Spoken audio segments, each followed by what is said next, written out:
Except for a few half-hearted attempts to get some kind of reaction from Isabella, the drive to BRC is a quiet, awkward affair, more so the hour-long wait for nightfall. Even with only the two of us, the place is rife with tense energy,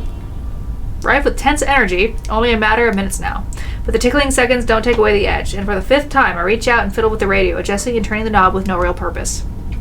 As a nervous quirk I developed and never bothered to correct during stakeouts, something to keep my mind occupied during long nights. What else is there for me to do?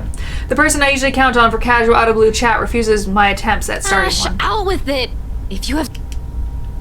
The way she quickly falters into silence after, in spite of the tone she takes, though, it makes me doubt if she really means anything she's telling me right now. Wait, what? I feel like we missed something there. Hold on.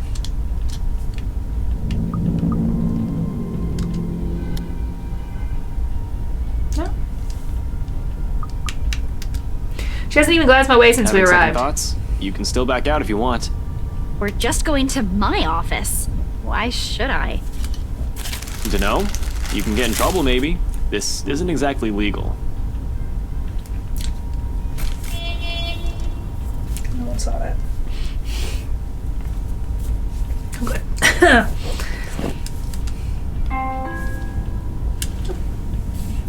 One moment, my washer is done. I must move stuff over to the dryer and get some cotton candy out of my chest. Scope BRC out, see if the real estate company has any more information that may be of help. Find things about Cooper and the other agents assigned to the Ermengarde mansion. According to Isabella, it's the last property the victims have worked on. Sure, I could also check the station for reports. That's the easy, semi-legal way. But I don't want to bump into Chief right now. The guys at the precinct will definitely throw me out on his order as soon as they see me. Not that my plan right now is any better. I'm just breaking into a different place, more or less, with a civilian to boot. The latter still doesn't sit well with me, that never will, especially if this might put her in some very tricky positions afterwards. She's been very careful when it comes to her work, almost a model employee, as people would say. Why is she throwing caution to the wind now? I'm not an employee here. I'm not supposed to be looking for any confidential stuff. Only people like you are privy to. If you mentioned earlier that this is your plan, I might have had enough time to think about it. I already promised to help if you need access to those files. I didn't think you'd want to see them this soon and in this way.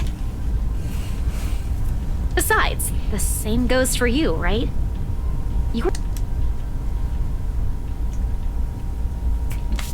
I feel like... Hold on. You were taken off your case. Well, okay. As it stands, I'll have an easier time getting in here first. After all, why would someone want to break into a realty company? Been here many times before anyway. For a few casual business when I wanted to bug Scaredy Cat. Over the years, I have more or less grown familiar with their security setup and how badly staffed they are. Plus, it's an old building. If the bankruptcy rumors are true, it means their access protocols might also be outdated. Still, I can do this on my own, you know. Really? And how are you even planning to get into our office without an access card? Please explain. Well, I was going to pry open the card reader and use a gecko. You're a hopeless case. I really want to know why no one has locked you up yet. Yet you're helping me with this. Willingly. I don't think that'll sit well with the Philippine embassy either. Chances are you'll probably get deported the minute they find out. Low blow, I know, but it's worth a shot when she can still turn back. It's not like I don't have any means to get into the place. With or without her, I have a way. At least I have a reason to be snooping about. My badge and rank can speak for me in case things go south. You? For a passing second, it seems to work. A hint of panic and hesitation flashes across her features when she looks to me with searching eyes. Then unexpectedly it dissolves, not behind the fear I'm anticipating, but underneath some sharp and searing. I'm not sure what she sees exactly what she's hoping to find in the short while she holds my gaze. All of it merely goes unspoken, and no longer than a minute later she simply averts her attention back to the window, training it once again at some point Isabella, outside. Please, now is not the time. It's too late for that, Ash. Give it a rest. An appeal. Spoken in a voice too harsh coming from her. Perhaps unintentional, perhaps one that's already too exhausted of everything going on lately. It's hard not to concede when she takes that on that tone, and soon, despite myself, I sigh.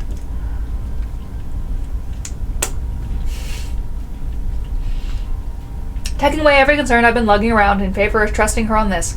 According her, the same confidence she has implicitly given me all this time. Alright, okay, if that's what you want.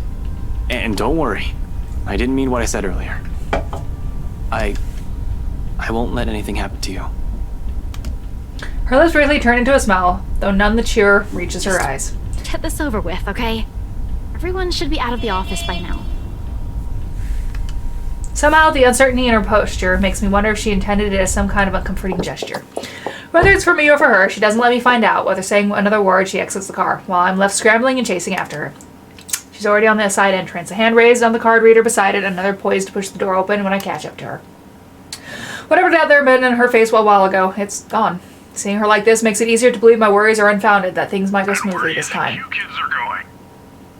It's late. Most offices in this building have already closed up shop for the weekend. The bloke seems friendly enough that one can't really tell from his voice alone. He might be the wary sort for all I know. Keeping an unconcerned face and an aloof air won't hurt until I figured out how to wiggle us out of the situation. Monday if you have important business. But from the way Isabel's face brightens up, it looks as though getting through won't be too much of a problem. He's probably been working here for a few months already, maybe around 4 to 6 months max. Otherwise, he would have recognized Isabella or me at first glance. I haven't shown my face here since I've been assigned to the firm case a year ago. In the first place, none of their security officers ever lasted a year in service. The longest was around 7.5. I'll give this guy around that before he gets fired or finds a better paying job. For the moment, his too friendly attitude is almost a Hey, gift. Seb! Oh, look who we have here. Been a few days since I last saw that ponytail in here, Santiago? Close enough! Wait, don't tell me yet. I'll get it right this time. Yeah. Sanchez! You were closer the first time? Drat. I swear it is on the tip of my tongue. I just need a hint to remember. I take it back. This geezer's not going to last this month. He can't even remember a regular employee's name. Alrighty, I'm sure of it this time. Centillon? Still a ways off, Seb. Isabella, we don't have all night. No, just let me handle this. Sorry, Seb. Some other time. We're in a bit of a hurry. I just need to get a few things from my cubicle. Important work stuff, you know? Is it okay if we drop upstairs for a sec? Oh, absolutely. No, go right ahead. As long as you have your access card with you, we're good. Not sure if I'm allowed to let your boyfriend in, though. Who, me? My what? Your boyfriend. The guy with you, isn't he? It's a fair observation, if I do say so myself. Needless to say, the silence that descends is both uncomfortable and terribly awkward. Although the latter probably coming mostly from me because the next second Isabella laughs. Lighter than the ones I've heard from her lately. A comforting sound, really, after seeing her in such a dour mood since this morning. Even as all of this subsides into mere chuckles sooner than I'd like. It's comforting to see that I'm at least partially responsible for it, despite my poor heart being beaten to a sorry pulp. Oh, no! No. He's definitely not my boyfriend. She might as well have set it on fire and reduced it to dust while she's at it. Frankly, the number of no's in that sentence alone is a bit too much. Christ, one would have been enough to get the message across. Did she really have to put it that way? That's impossible! Stop being funny, Seb. I'll go on ahead, okay? She quickly shovels inside with nothing more than a small wave, leaving behind an even more awkward atmosphere for me to wade through. It would have been bearable if I didn't have to suffer through a stranger's amusement. Alas, woe is me. Boyfriend, but close to it, huh? Mind your own business. Kids these days. Good to see her up and about, though. Thought for sure she'd up and disappear like the others. Excuse me? You know, stuff in the news. You mean what happened with Rose Cooper? If I'm going to be stuck here with him for a while, I might as well try to gather as much intel as I can. He may just be a guard, someone who with no real authority, but most of the time people like him are the ones who know more than they let Yeah, on. but even before that, we've got a couple of good blokes we never saw again. Really? Those guys could have just resigned for all you know. No, I only catch tidbits of stuff from over here. Oh, seriously, I heard the branch is getting flushed soon, but that's no excuse for anarchy. Figures why Boss Man's been in an awful temper these past months. They managed to strike a good deal with the mansion in Anselm, right? That didn't do the trick? Didn't seem like it. The bloke shouting like no tomorrow again. Wasn't very pleased when Gurley called and asked for another leave yesterday afternoon. Girly? Isabella? It's not too surprising considering she's already been gone for 3 days. Now she's asking for another. Not that it's a bad thing, it's within her right as an employee, but Isabella rarely uses her work leaves. Poor Lassie, if you ask me. She found him a buyer for that mansion after all. The least you could do is be considerate to her after a family member's passing. Oh, her dad died. I was right. Wait, what? The rumors BRC, Roscoe were missing in action employees, all of it ceases to matter in that instant. Almost on instinct, my eyes zeroed on the intercom speaker that was staring daggers at it. Show me the man behind the voice so I can see the truth in his face. Don't know? No, what? Nothing. I shouldn't be the one you're asking, and, you know, things might get a bit boring here. No one really wants to hear what a poor old guard wants to say. Her dad died, I bet. I had a feeling since the mom talked to her that morning, it sounded like she was hiding something. Why don't you just go after her? As long as you're not looking to create trouble for me, it won't be a problem. You aren't here for that, right? He's lucky I'm not here to hurt anyone. If I were someone with ill intentions, he might not be smiling at the end of the day. No, but... I'll go and unlock that side entrance for you then. Just don't forget to turn off the lights before you both leave, okay? Hey, wait a second. What do you mean by... He cuts off the connection before I can finish, and the rest of my question dies in my throat. Soon the latch clicks and the side door swings open. The Seb, a stout man wearing a uniform still too loose for him, waves me over from the gap before he disappears behind the station again. Just my luck here. I thought I'm going to have to count on whatever Isabella brings with her. Although no matter how much I want to feel happy, something else has already taken a firm seat in the forefront of my mind. Is that why she's been acting not like herself today? Since when? Of course, I step into the building and try to push all these questions as far down as I can. I need to focus. Work is work. But if what I've heard exactly is what I think it is, it's a sign of things to come. Honestly, I don't feel too good about that. Excuse me. Just choked. It's a quiet ride up to the 7th floor where the BRC Luxbourne main office is. Seb has been kind enough to switch the guest elevator's power on just as I'm about to head for the fire exit stairs. Which is a welcome relief, as I'm an active guy, but stairs, I don't want to tire out too quickly in case things get ugly. There probably won't be any trouble with the building this quiet, but you never know. I swear the whole place definitely feels eerie at a time like this at night. But until I've confirmed anything, these are just still stories. Worse things can happen. No need to scare myself. Staying calm means fewer mistakes. I'm fucking gutsy, especially with what I'm doing. I'm breaking a lot of laws here. I'm also putting Isabella in a lot of risks. Best thing that can come out of this is that Isabella's right all along. Worst case scenario? Well, 1, someone finds out Isabella's involvement in this and her boss fires her. 2, I find evidence that would implicate BRC or Luke Wright in a crime, and my meddling, if I'm not careful enough, makes it inadmissible in court. But I'll be honest, I strongly prefer losing my job or facing Wright over some spirit or ghost, whatever it is. I could always work around the problems with the former. Isabella could also find a better job. BRC never did pay her properly despite her efforts. But fighting off a phantom? How does one even do that? Do guns even work with them? Not going to happen. But tonight, I'm here to fix things. If I do it without leaving a trail, all the better. Good thing that's what I'm good at. Good thing that's what I'm good at. What I'll probably never be good at is finding the proper words when a stitch calls for it. But seeing Isabella's small form beyond those doors, how she pushes through despite carrying an entire different burden this time, how she's pretending as if everything's normal, it's difficult not to try. People who have never looked behind her smile will never know, will never understand. Hell, even Rebecca probably is not yet aware of this. I get it. We have other problems at hand. I've done the same thing plenty of times to protect myself, after all. But it's all in her eyes when she glances up at a few light raps I give the door. She wastes no time in leaving the mess of papers at the table and opening it for me. Though even her confusion as she takes it in my presence barely hides it. Let you in? The rough edge on her voice is a whole different tune, now that I'm aware why. But knowing is different from hearing it straight from her. I can't suddenly bring this up, can I? It's not a topic suited for casual conversation, and I doubt she wants to talk to me about it. As much as I want to help her, there's a distance between us I'll never be able to cross. One that wouldn't even be there if it wasn't for me. Perhaps I had been more honest years ago and less of a coward. I might have been able to. Figures I couldn't even do that for the one person I keep telling myself I care deeply about. What can I say? I'm a very charming person. To a rock, maybe. This is the closest we can get to it, I suppose. The light banter, the fleeting glances, or sometimes the long bouts of silence. And it's enough, for me it is, because even without words, there's comfort. With her, it's Must easy. be a pretty cool rock, then. Ugh, get over yourself. Hey now, I deserve some slack here. Today's supposed to be my day off, and yet here I am, helping you out. Helping. By standing at the door. Well, you're not exactly letting me in. Despite what she says, she moves to block me when I try to enter. She must have expected this the second we walked up the building's entrance and counted on the night guard to bar me from the place. It's reassuring to know she's somehow worried about me, although it's a bit misplaced at the moment.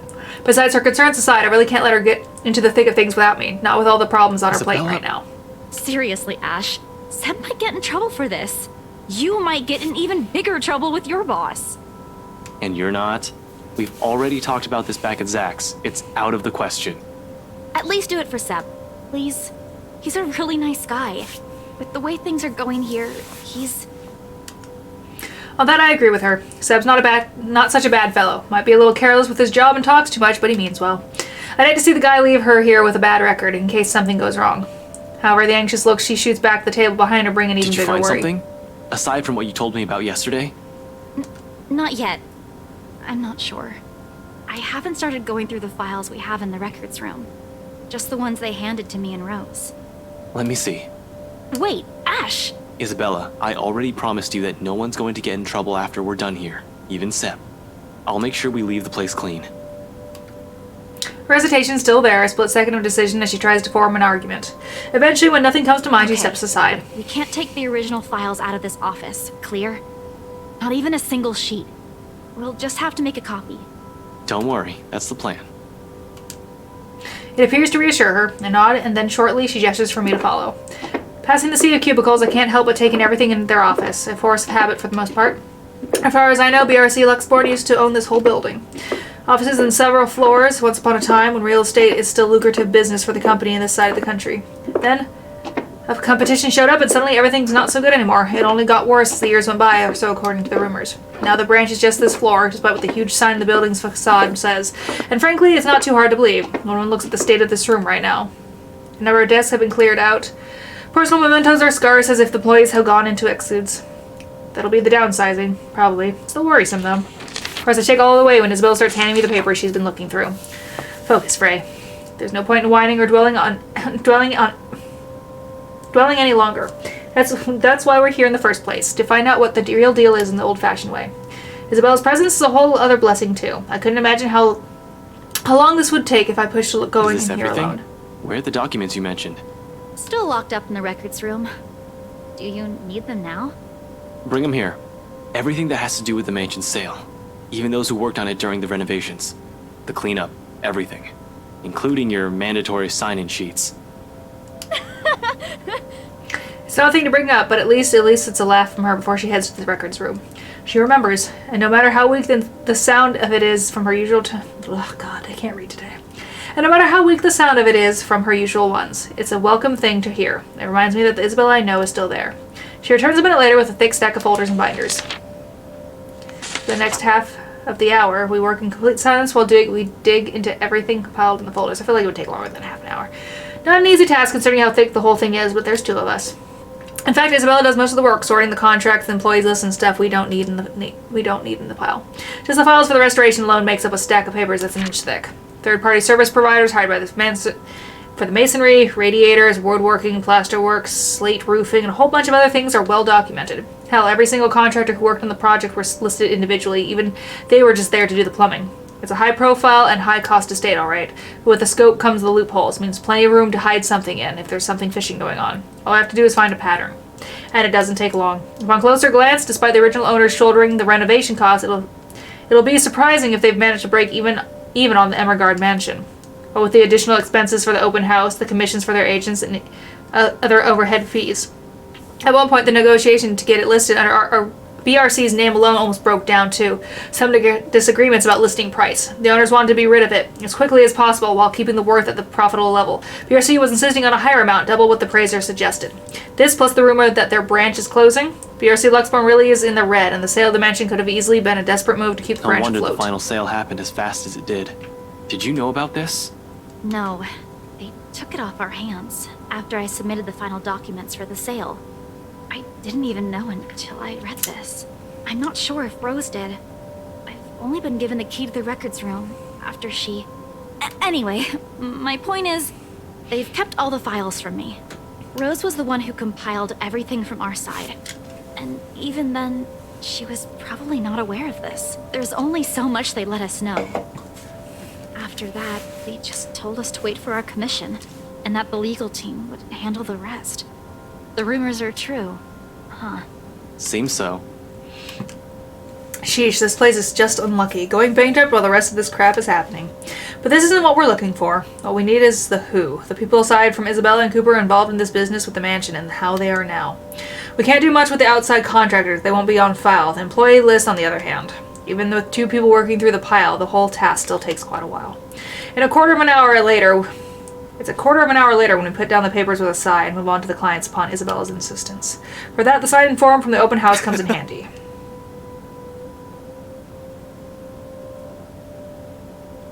Something that gives me a laugh when I spy the fake name I wrote on the other sheets. Ashley. Why'd I even pick this name? It sounds so lame. What name? Nothing important. Just focus on those papers you have. She snatches the paper away before the thought of hiding it occurs to me. Not that there's much secret in it. Isabel found me that afternoon anyway, but still. Lee? I've been careless that day, tailing Luke Wright without confirming where they were heading off to. While the butler is terrible efficient in keeping the Wrights' engagement from the public eye, there are other ways if I've only given the time of day. In retrospect, I've been too eager. That was a horrible sentence. I'm tired today. I'm out. I'm gone. I'm done. In retrospect, I've been too eager, too impatient to find something that'll crack the case and be done with it. Maybe my failure goes as far back as the day of the open house, not during the party last night. I was pressed for time. Seriously? Ashley? Were you even trying? Oh, come on. You didn't even notice I was the one who wrote it down. Of course I wouldn't. Only an idiot would use his real name. It worked, though. Admit it. It's genius. Who would have thought, huh? She responds with a roll of her eyes, and then drops the matter entirely by shoving the paper back to my hands. We lapse back to our respective tasks afterwards, wordlessly skimming through everything. Read, set aside, get another one. Looking back at the sign-in sheet, I spot Luke Wright and Hannah Wright listed on top. Now that I don't know about them already, of course, but scanning through the list, a name immediately comes to my attention. Madeline Williams. Something wrong? Huh? No, just that I remember this girl listed here. She frowns, moves her seat closer, and takes careful read at the sheet. There's a long moment before she speaks up again, but from the way she tenses, she appears to be expecting the worst already. Her? She was with me, in the group following Cooper, when we toured the upstairs part of the mansion, I mean. Rather loud one, especially when we took a peek into the attic. Kept talking about the ghost stories the whole tour. Then, do you think she's... She was reported missing 3 days after. There was a ruckus at the precinct the day her family filed it. Threats were naturally given at the lack of progress days later. Desperate ones. Her family's willing to shell all the cash they have just to find her. To no avail, unfortunately. Officer Benjamin has been in a bad mood ever since he spoke with them, but what can he do? What can we do? He's tied. We're all tied. That's only so much we're able to do with everything that has been shoved into our hands recently. She still hasn't been found. It's already been a week. Isabella makes no further comment aside from a nod. Instead, she sits back on her chair with a distant look in her eyes, her hands balling into fists as she struggles with her frustration. Or maybe it's anger, but the moment doesn't last too long. Soon her grip loosens and she folds her hands back on her lap. Her expression, however. It's one I've seen too many times in the mirror.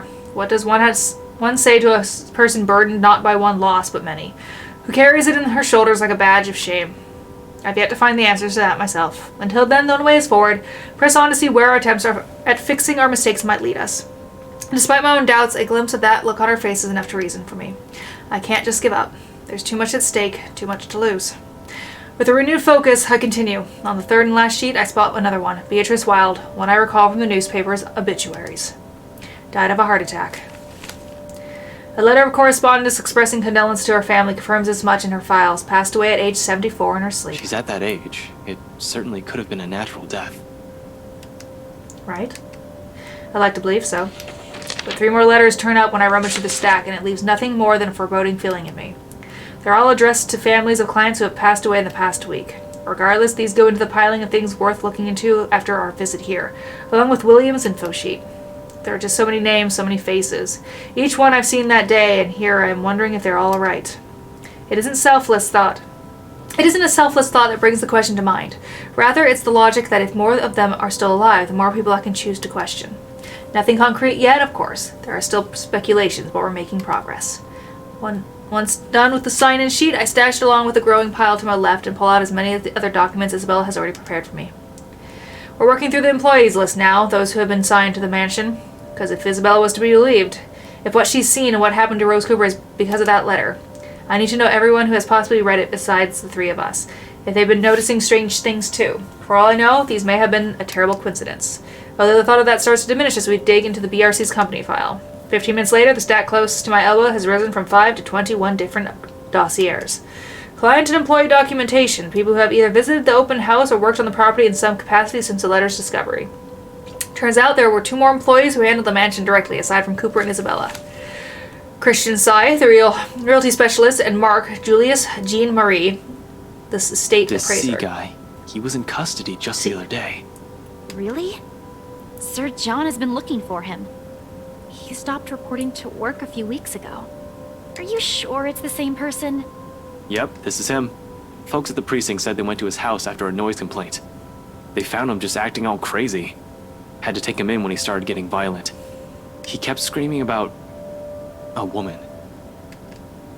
Immediately she stiffens. I don't want to bring it up or imply a connection to Isabella's story, but that is exactly what happened. He was driving the guards mad, but he didn't last too long in there. A few hours in, and he just started bashing his own head against the wall, and, well, it was messy, to say the least. Oh, no. We had no idea. Is he okay? HR just marked him as AWOL because none of their calls would get through. He's in the hospital right now. I heard they're putting him into a psychiatric ward as soon as he recovers. He's still a bit unstable. Jean-Marie. On the other hand, his employee filed with his date of leaving and even when his final payment had been given.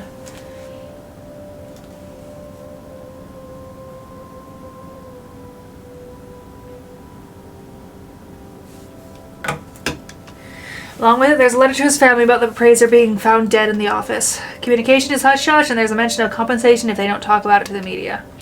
Inspector Abigail has often scolded me for not reading the reports on a regular basis, but I try to keep up with date as much as I can. When I do, I make sure I'm aware of the gist of what's going on in my city. This never reached the police's ears or the health and safety executives. Do you know about this guy?